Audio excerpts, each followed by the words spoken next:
Hello, welcome to part two on online dating. So,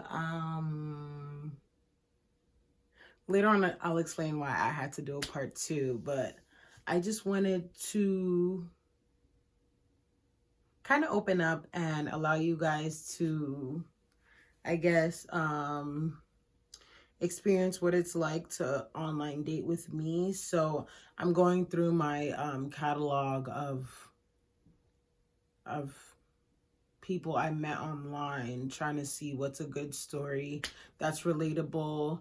I personally started online dating when I hit college. So, I'm Kenyan, as you can see if you haven't noticed with the big flag behind me. But I'm Kenyan, so we moved to America and we hopped around a little bit for the first few years. My dad came here a year before us and he solidified everything for us in terms of where we were going to start living off. By the time we got here, he already had like two jobs. He was working at Home Depot and he was also working at Cintas. So he was busting his butt to make a living for us. And I love him for that. And if that, I haven't appreciated you enough for doing what you did, thank you. You're so awesome.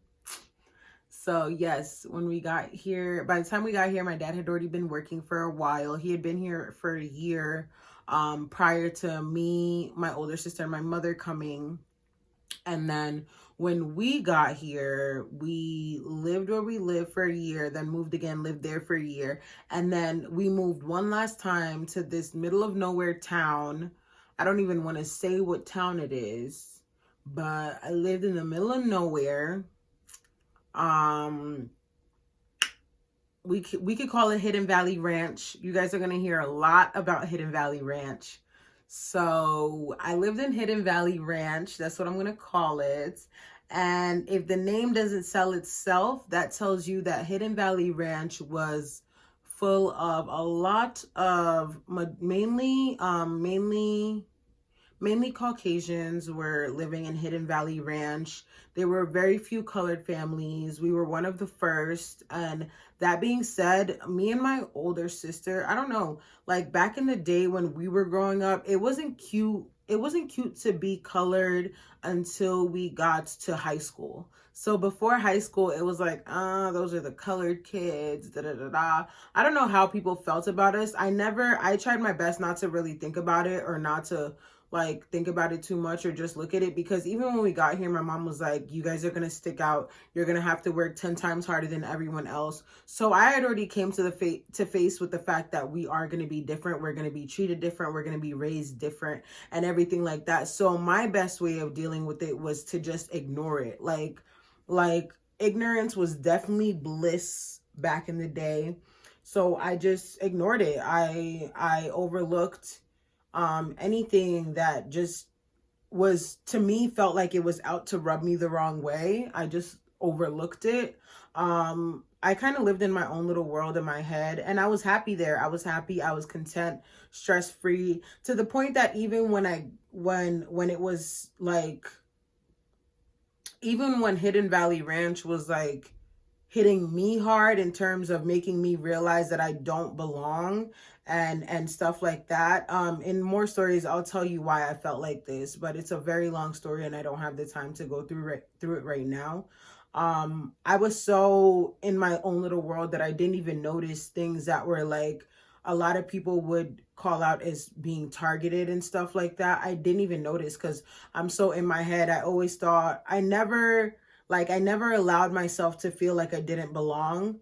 So it can, like, feeling like you don't belong can also be a mentality. You can just have it. You can just, either somebody keeps reminding you that you don't belong, or you just deep down in your heart know that you don't belong. As for me, I just ignored the fact that things would try and make me feel like I didn't belong. So I just went about my day and minded my own business. That being said, I didn't get attention. Like, I need to get back on topic. That being said, I didn't get attention from boys in terms of dating because, like I said, it wasn't cute to be colored until we got to high school. And even then, I wasn't the cream of the crop black girl. quote unquote, I don't self-hate or anything. I'm just honest. So sometimes it comes off as a little bit self-hatred, but it's really not. I'm just really honest. And when I say I wasn't the cream of the crop, it means whatever beauty standards exist, I didn't fit into the beauty standards that existed. I've always been a little bit thicker than everyone else. I've always been a little bit full-bodied, and even though I have been, I just never really, like, I never let it bother me. And I think it used to bother more people more than it used to bother me, that I was so confident in the skin that I was in and I didn't care. Like, people used to get on me for like not wearing a bra and all this other stuff, and I'm like, do you know who my mother is? Like, can you go and ask her to buy me a bra? My mother don't buy me nothing. Like, y'all not about to make me feel like I have to wear something because y'all are wearing it. Like, I never felt pushed or obligated to do stuff that everybody else was doing. And I thank God for that, because if I was pushed to do what everyone else was doing, I would have been down my parents' neck all day, 24/7. I want this, I want that. And that's just not how I grew up. I never really wanted anything. I always was just reminded, like, you have everything you need. You have a roof over your head. You have shoes on your feet. You have clothes on your body. You have food to eat and everything like that. So to me, I was always satisfied in terms of stuff, materialistic stuff. I never wanted or needed anything. So because I was satisfied, I never looked for attention from boys. I never looked for, I don't know. I just didn't really put myself out there. So I only started putting myself out there when I got to college, because I'm like, I'm in college now. Like, I can talk to boys. I was still a virgin, so I definitely stayed good until I got to college. And I still even stayed good through college, because I didn't go there until after college, and this was my first official boyfriend. But when I got to college is when I started doing the whole online dating thing, and I was real excited. I had a lot of time on my hands. I was always home or whatever. So I'm like, you know what? Let me try and talk to these boys. So I'm so naive. I don't know anything. I don't know what I'm doing.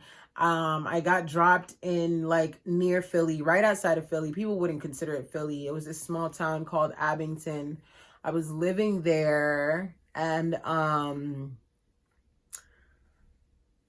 yeah, I started talking to boys. And I started thinking like, oh, we're just going to talk and we're going to be friends and we're going to da-da-da-da-da. And then one day I'm going to have a relationship, and then I'm going to feel comfortable and I'm going to want to do stuff with him and blah, blah, blah, blah, blah. Like a whole bunch of stories that I created in my head. And then I started talking to boys. They always came off mad cool, mad chill, whatever, whatever. And then, I don't know, I always felt obligated to like do stuff for them, because that's how I was raised. Like, African women are always raised to tend to the needs of a man.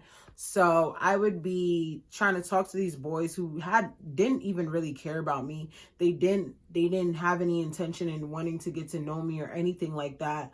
So I, like, nothing ever really happened, like, in terms of going to the finish line, because I always felt the vibe. I'm always big on vibes, and I'm always big on energy. And one thing that could be called a curse or a blessing is that my mom told me about her story about her with the first guy, that she decided to go there with him, and it just was not a good story. And I was hell-bent on the fact that I don't want to have a bad first experience. So all the guys that I really like I met during that time, like, we kind of like just talked, and then like, I would just kick them out and I'll be like, okay, bye. And then I would think we're going to communicate, but because I never used to put out, or I never used to like do whatever they wanted me to do, guys would stop talking to me. And I always used to be like, did I do something? Like, did I do something wrong? But I was very naive. I didn't know that men only thought about one thing. You know, you see this stuff on TV, and I don't know, some stuff just goes through one ear and out the other, and then other things just really stick. So for me, when it came to my mom's story, that stuck. But when it came to like occasionally watching shows or people telling you men aren't that good or whatever, I don't know. I'm just, I like to have the benefit of the doubt, and I like to give everyone a chance prior to me assuming that a whole group of a certain type of people is a certain way. So for me, I always gave different people like the benefit of the doubt. But a lot of times with the first few, who knows how many people I tried to talk to, they all really weren't adding anything to me. They weren't like feeding my energy. Like they weren't sparking my mind. Like they weren't really doing much for me. So I essentially wasted a lot of time, but in the time that I was doing all of that with the online dating, I got to learn a lot about how men think, what men want, what men expect out of certain stuff. I did get hurt a lot, but at the same time, I feel like for me, the positive always out trumps the negative, and um I just feel like I learned a lot, maybe too much sometimes, but I definitely learned a lot. And because I learned a lot, I'm able to subside the fact that um, I subsided myself to communicate with these guys who didn't really care about me, or I can forget the fact that um, I would pour my heart out to these people and I really wouldn't get the same energy back. Like a lot of the times when I interacted with men, it's like they were looking for something, and because I wasn't giving out whatever they were looking for, I kind of got ignored. I kind of got thrown to the side. So it made me like feel bad about myself even more, to the point that I was like, you know what? I don't even think I should be online dating. Like I was like, after about a year and a half, maybe 2 years of me trying to do the whole online dating thing, I was over it. I was like, I'm done. I had a lot of male friends at that time. So my male friends gave me the type of male energy that I wanted in my life, and they supported me and they would call me. So me leaning on my friends was a very big part of my life, and very important, because regardless if I wasn't getting the type of male attention that I wanted, I did have a group of male friends where I could call them and we could talk about life. I could call them and we could talk about whatever I'm going through. And they would kind of listen, or they would kind of try to help me out. So that went a very long way. I love my guy friends for always being there for me and always supporting me and communicating with me. And that's how I ended up meeting my first boyfriend. It was through my guy friends, not from online dating, because online dating was such a trip. But even after I met my first boyfriend and we dated and everything like that, I still reverted back to online dating because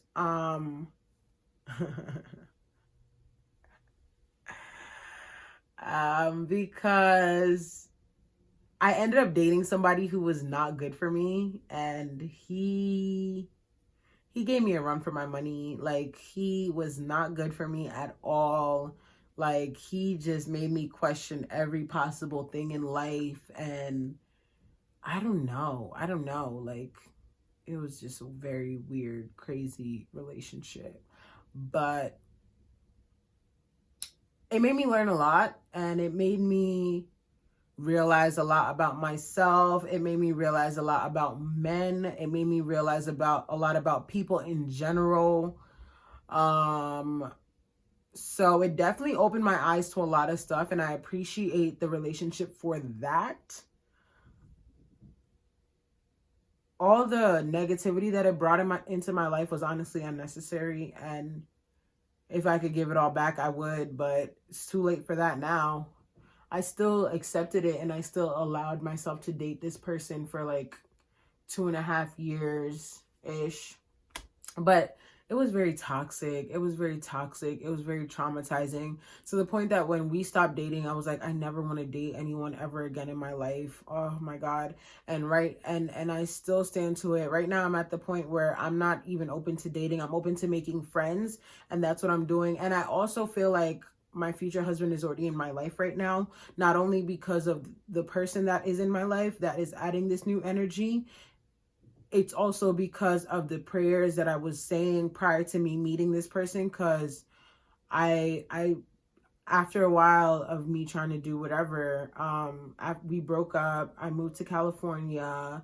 I'm in this whole new city and everything like that. So I'm still open to meeting guys. Like I said, I still give people the benefit of the doubt, regardless of how hurt, how hurt I've been, or how badly hurt like I've been, and what the kind of pain that people have inflicted on me, I still find the patience and the energy to put myself out there, because I feel like good is going to come out of me getting to meet new people, getting to experience new people, getting to know what else is out there. Like, me being pessimistic or like thinking that I'm not going to find what's out there for me is never going to allow me to find what's out there for me, regardless of the things that keep trying to drive you to stay in your house and stay hidden and keep to yourself. I feel like we should still push ourselves out there. And I talked about this a little bit when I said that I talk about fear. I feel like we should use our fears to kind of drive us to finding new things, because if I didn't use my fears to drive me to find new things, I would have never met the person that's in my life today that I really feel like is my future husband.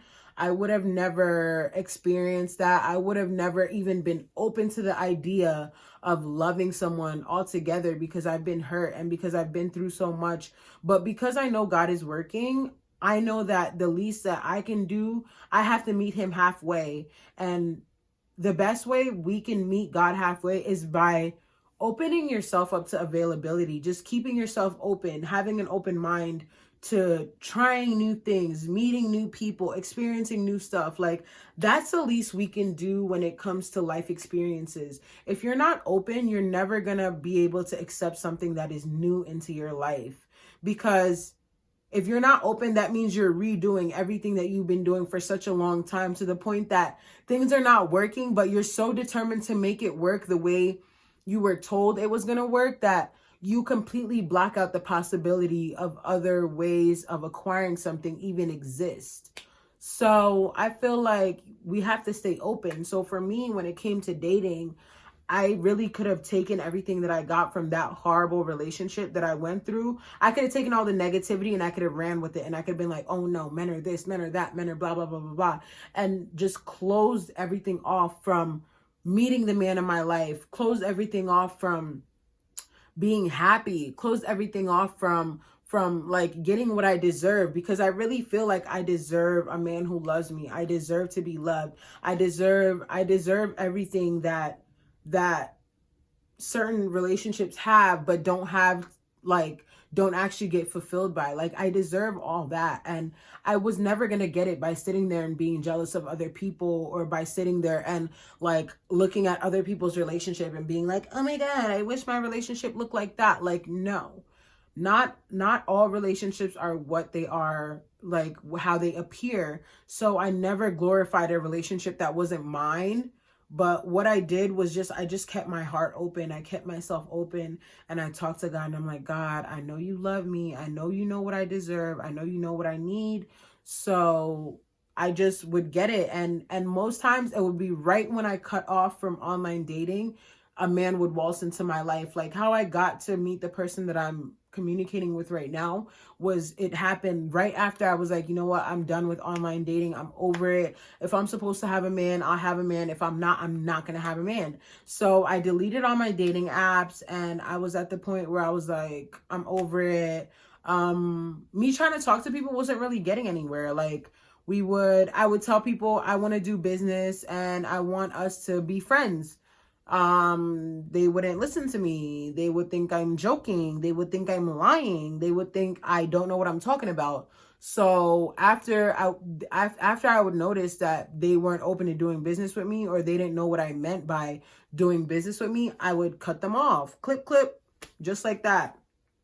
Anybody who showed me signs that I wasn't supposed to be getting, clip, clip, gave them the scissors. That's all you can do. Because if you keep allowing your energy to be taken by somebody who doesn't deserve your energy, they're always going to think that they can steal your energy. And then if it gets in too deep, they're going to get comfortable with stealing your energy. Then you're going to seem like you're crazy, because you're going to be yelling at them, stop doing this, stop doing that. When you saw the signs from the beginning, you should have clicked them off in the beginning, but you thought you had patience to deal with whatever they're bringing to the table. So you wanted to fight the odds of life. And now you're stuck with a man who doesn't respect you. Now you're stuck with a man who doesn't listen to you. Now you're stuck with a man who thinks that you're always going to subside yourself for him.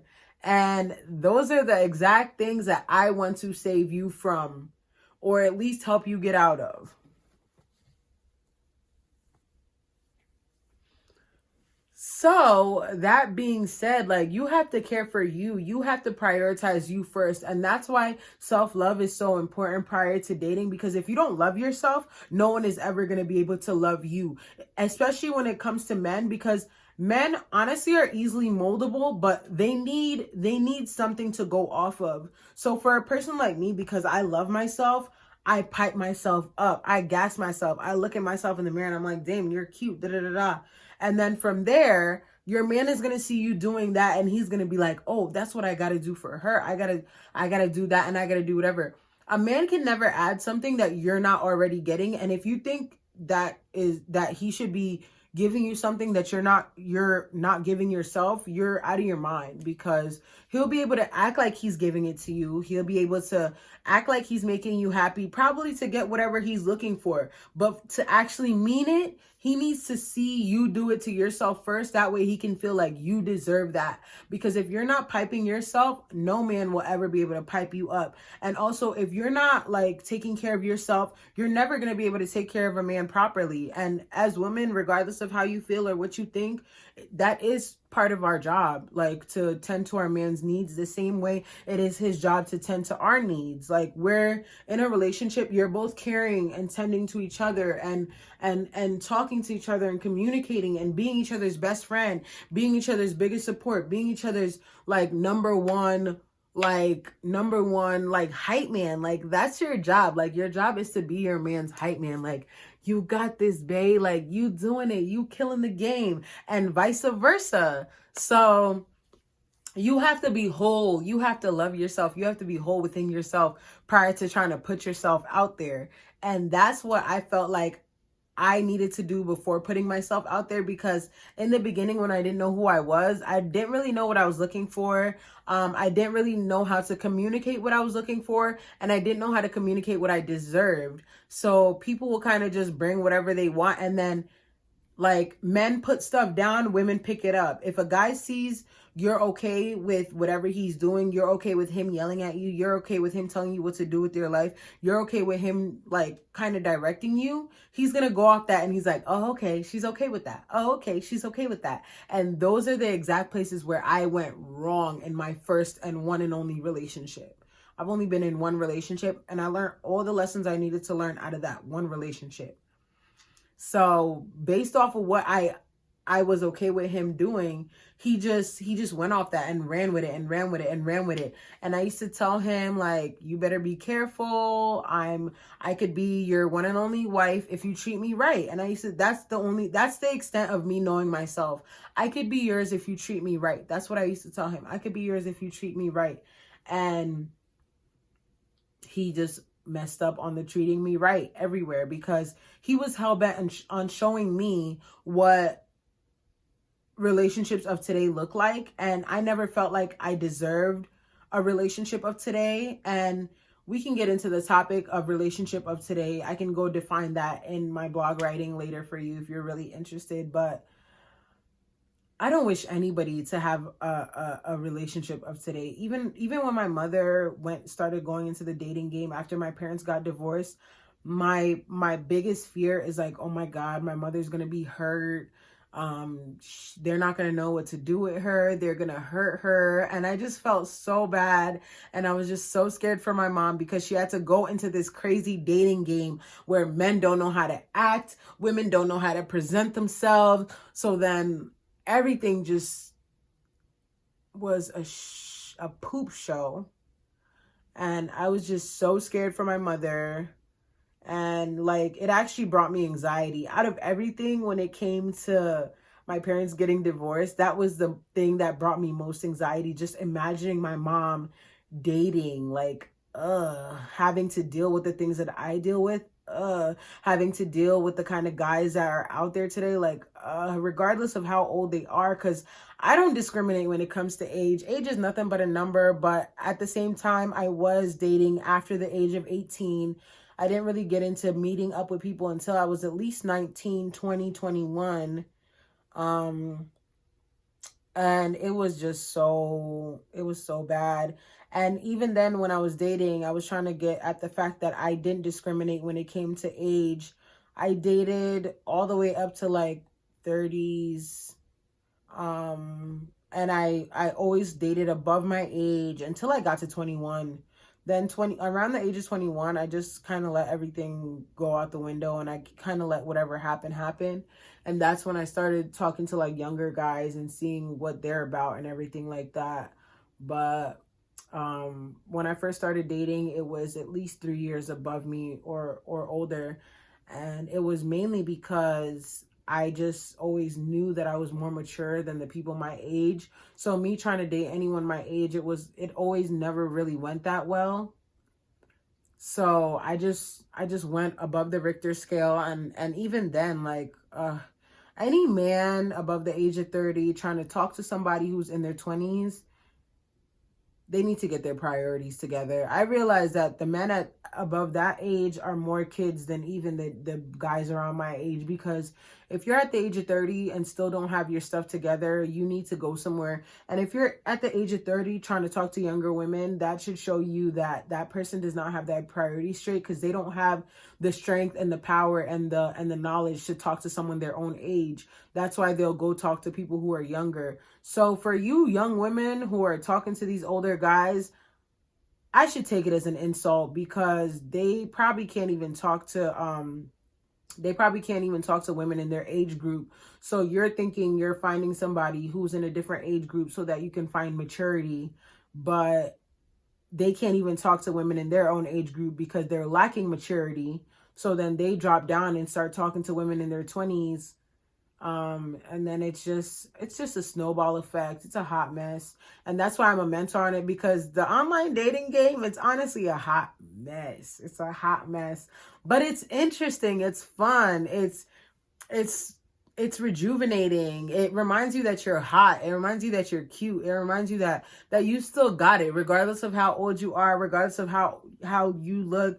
Like me going through that phase built my confidence over the top. Before, I would try to build my confidence by surrounding myself with people who were confident, and that never really worked out that well, because as soon as I start trying to show that I'm also confident, I started to offend their character, and we had to stop being friends.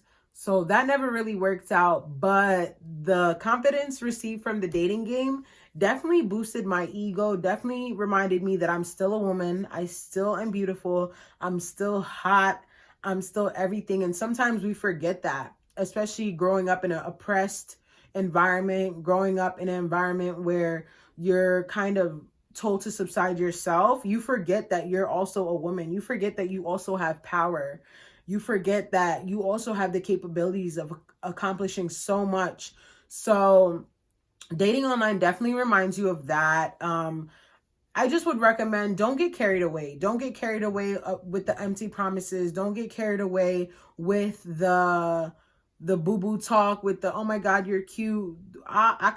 Don't get carried away with none of that, because a lot of it is just to get to a certain goal, because men think that they have to talk like that, or they have to act like that, or they have to put that type of energy out into the environment so that they can be satisfied by a woman. And for me, I show men the opposite. You don't have to do none of that for me. I'm not interested in any of that. Like, I need you to be intellectual with me. I need us to make money together. I need us to do business. I need us to talk about business. I need us to seem like we're moving somewhere with our lives. And that's why this recent friendship or relationship, it's not, I believe any interaction between one person and another, they're all relationships. So to me, dating somebody is not the only thing that's a relationship. Any friendship is a relationship. You have a relationship with your mother. You have a relationship with your father. You have a relationship with your younger siblings. You have a relationship with everybody. So that being said, this last recent person that I've been talking to, probably the last, I'm really like this. I really feel like this is really my last anything. Like, this is the finish line right here in terms of finding my husband and us taking it home and all that. But this person that I talked to, we started out as business partners before anything. We were talking business. He's helping me out with my business, and I'm motivating him to start his business. So that was the basis of our friendship. And then from there, everything else was just built up on top, like built up on that. Like, we talk every day, we talk about our past. He's told me about his past relationships, and that is a big thing for me. I love when guys tell me about their past relationships, because that shows me that they're comfortable with me. That shows me that they're not worried about hurting my feelings. And it shows me that they just want to be honest. And for me, I love honesty. Like, I want you to be open and honest and talk about what you've been through. That way I can know where you stand within yourself. I can know how you feel about dating. I can know what you're looking for in the future. And from there, I can be able to be like, oh, this might be the one for me. Like, we started off as a business friendship. We talked about that. We also started off our friendship in the church, which is, my grandmother would probably like be so happy. Unintentionally, y'all. This was not intentional. I was not going to church to look for a man. I had already been going to church. I actually volunteered to be more active in the church, and that's how I met this person. So, I guess meeting a man in church still works to this day. That's something that's been working for ages. So if you are interested and looking, go to church. You might find what you're looking for. I definitely did. Don't want to jinx it, but I definitely did. So just be open, like. And when this person walked into my life, I really was only looking for business partners. And that's how they came into my life, as a business partner. But at the same time, I was asking God for a friend in faith, or friends in faith, multiple. I was asking God for a business partner. I was asking God for a few other things. I have them written down. I'm not going to talk about them today, because I do want to save something for when me and this person are in closer proximity. Oh yeah, it is long distance. That's probably the only teeter-tottering thing that a lot of people are like, long distance. Yes, it is long distance. I'm trying out this long distance thing for y'all, because I know so many people have so many stigmas when it comes to long distance. But you know what? Rachel's gonna break all your stigmas for long distance, because we're gonna do this long distance thing, and it's gonna work. And one day you're gonna see me and my little baby sitting in the same room taking videos like this, and we're gonna be so happy. And then I'm gonna be able to tell you that long distance works. That's all I want to be able to say, because I like to break stereotypes. So I want to be able to tell you that long distance relationships work. So I'm so excited to find out more about that. And I'm focused on staying open, because I don't want to self-sabotage. I don't want to like drive him to the hills. Like, I just want to stay open, and I want to accept what God has for me. And that's the biggest thing when it comes to dating, online dating, or whatever. Just staying open, being open to trying new things, being open to accepting new energies into your life, and just testing it out. Like, understand that it might not be forever, but at the same time, understand that it could be forever.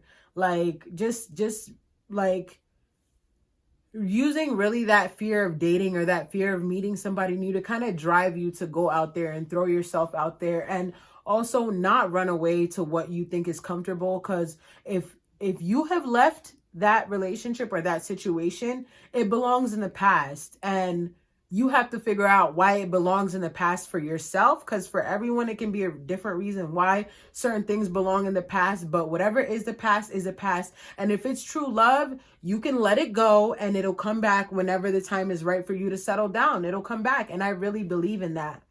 So I'm just focused on staying open, keeping my heart open. And I'm really excited to try out this long distance thing. I never imagined myself being in a relationship. I'm not in a relationship. Whoa. I never imagined myself having this type of friendship or relationship long distance like this, but I'm open to trying it out. We're gonna try it out together. I'll be checking back in with y'all very soon to tell you about how everything is going. And if you have any questions for me, feel free to drop them in the comments. I love talking about online dating. I love talking about dating in general. So drop all your questions in the comments. I got time to answer them for you, honey. Like, we can do this, honey, just like we do at the nail shop. You got boyfriend? Oh, yeah? Oh, okay. How your boyfriend doing? Like, we could do that. We could do that. If that's what you want to do, like, bring your nails. I'm gonna do them for you and we could talk about your mans. Or catch me on mymentor.life at Rachel Listens. All that. I'm right there, ready, waiting for you. So yeah, that was my little tidbit on online dating. If I didn't touch on certain topics and you wanted me to touch more on, just drop it in the comments and we could do that in the next video. But I had a lot of fun shooting this video. It was so much fun. I look forward to our next topic on dating. And yeah, keep everything light, airy. You already know. Stay relaxed. Stay in tune with yourself. And just give me some feedback on what you think. This is really fun for me. This is really exciting. And it'll even be more fun and more exciting if you guys interact with me. And it'll make it a lot more easier. I'll know who I'm targeting. And yes, thank you. Thank you so much for watching. Thank you for being here. Thank you for chilling with me. Thank you. I appreciate y'all a lot. And I look forward to seeing you in my next video.